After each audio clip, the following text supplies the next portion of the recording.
I'm Alex Evers with Eclipse Sportswire, the official photographer for the Breeders' Cup. We are here at Breeders' Cup 2017 at beautiful Del Mar, Southern California. So I'm the assistant managing editor, and basically what I do for Breeders' Cup at an event like this is I run all the dirt remotes, the turf remotes. I've been shooting horse racing since 2005. This is probably 10th or 11th Breeders' Cup. I've been shooting with Canon my whole life. The first camera I picked up was my mom's 1984 Olympic AE1 program, and then I always stuck with Canon from there on out. I just wanted to go to the racetrack for free. I didn't realize how cool photography was, and then I got really into it and learned about these remotes and all the crazy things you could do and put cameras in places that you otherwise never could. And that's really what I love, is like trying to get that shot from under the rail, or a shot from a different perspective that the average fan or the average person watching on TV is not going to see. Right now we're using all 1DX Mark IIs, and the 14 frames a second really helps in something like this. When you're shooting really shallow, you don't really have the option to miss, and they're running so fast, so every frame really helps make those type of images. So we've got 7 cameras out here on the dirt course.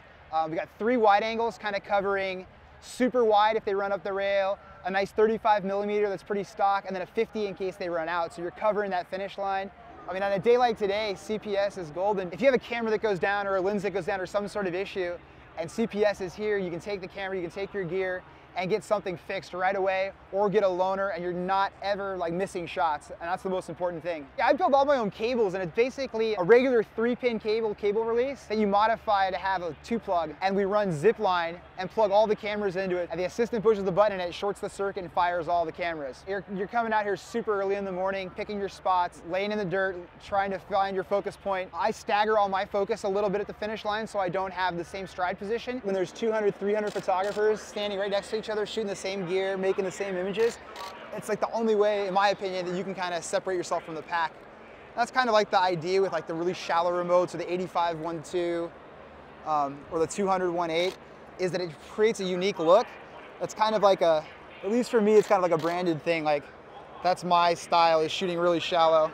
My strategy when I do all this in general is to have like every part of the track covered, and I handicap the races, look at the form, and try to figure out where they're going to run.